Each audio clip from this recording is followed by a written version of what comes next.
You see, that was always the fear of someone will come up from the past and shoot you or something. Sure. I mean, she was never going to get rid of that. No, That never fear. get rid of that fear, for sure. Yeah. And she didn't. Okay, here we are. Hi, I'm Miriam Katin, and we are here sitting because my book, We Are on Our Own, a memoir, had just been published by Drone & Quarterly in paperback,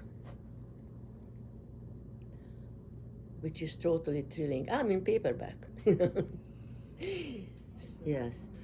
Um, I was working in MTV, and I saw people around me that had done comics. I didn't know anything about them. I knew about Tintin because my sons loved Tintin already back in Israel when we lived there, and I have the largest collection of Tintins that they left here.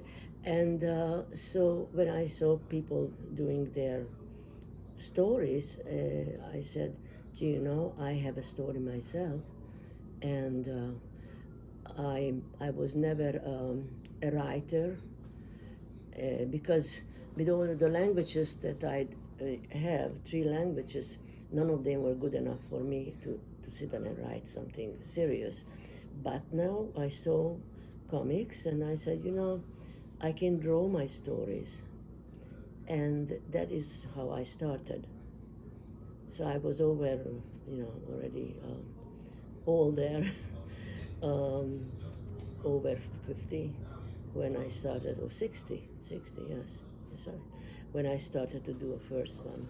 Specifically, when somebody had seen that, a short story about, at the time I did that, about the uprising in Budapest in 1956, where I was still there, living in a hub of it. And when this person saw it, she says, this story can be also, it fits Drone & Quarterly. And I said, well, what's Drone & Quarterly? I didn't know anything about it, nothing. And they told me. So this was like a coworker. Yes, in MTV. And so with the chutzpah that I have, I packed up the story, and I found out who Chris was and the address, and I sent it. I sent it to him, and the next thing I know, a few days later, I get a telephone call, no less, from Chris. He told me, says, this is really, really good. Do you have anything around like that at home? I had nothing, but I made damn sure. I said, when do you need it? 12 days. And so, yeah, oh, sure. So I ran home and settled down to do that story. And so I did the story and I sent it to him, and that got this whole thing moving. That I, comic artist. Yes.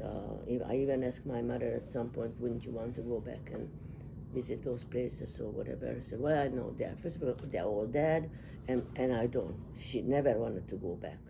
The most important detail that my mother kept telling me, and that's actually why I did the book. So that the image that my mother told me that I was too heavy to carry through the snow anymore, and she put the suitcase down and put me in the suitcase. I'm not sure what was in the suitcase there before or how I fit in there, but this is exactly the page. This is why I did the book, because that was always working in me that night. One of the interesting thing is that when my mother told me, constantly described to me the little dog that was starving. It was around the house. Nobody cared. Nobody wanted to have any animal around. So my mother told me that every day when I went to do on a potty, the dog. She realized that the dog was jumping. She went to the outhouse to dump the, feces, And she realized the dog was jumping up and down, jumping up and down. I said, well, you know. And sure enough, the dog every morning was eating my feces. That was his food. And I said, I'm helping my bestest friend to eat. I am the god of my doggy. Yeah. And also one of the things that I asked my mother at the time, when she finally told me the story, that how come we survived? How did we survive? And she said, not everybody was an animal. That's how she phrased the fact that there were people with compassion. You know, not everybody was an animal. My mother could put a piece of paper, you know, wrapping paper, brown wrapping paper, and I would want to have a coat, say, you know, oh, I saw this coat in the magazine. Mm-hmm. So she was very talented that way. So I showed her the picture of the coat in the magazine, and she could put like a paper on the floor and cut out the pattern to my size, and then they'd have the fabric and sew it, and just unbelievable. She was so talented.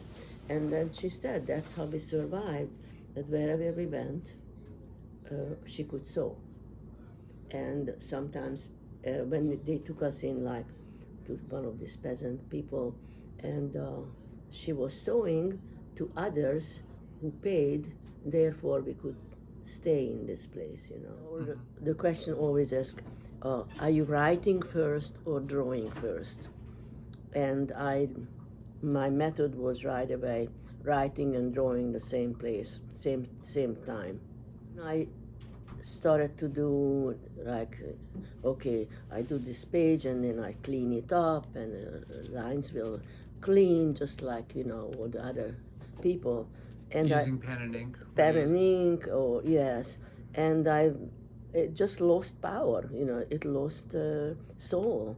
When I try to do a page like that, I think I have it somewhere, one of them, and I said, no, this is just not going to work. You know, I felt there was power, energy, and soul in this in the pencil work, and it was an immediacy that I wanted to keep, and well, it worked.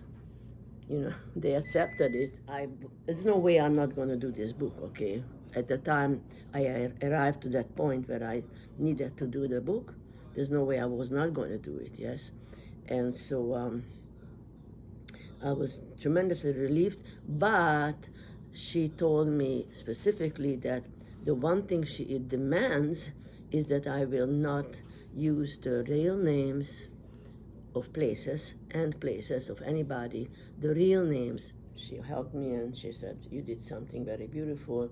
So I went ahead and rendered the whole book and all that, and it became a success of, you know, sort of a successful book story. And then I had the pleasure and the gift to give her to be recognized while she was still there.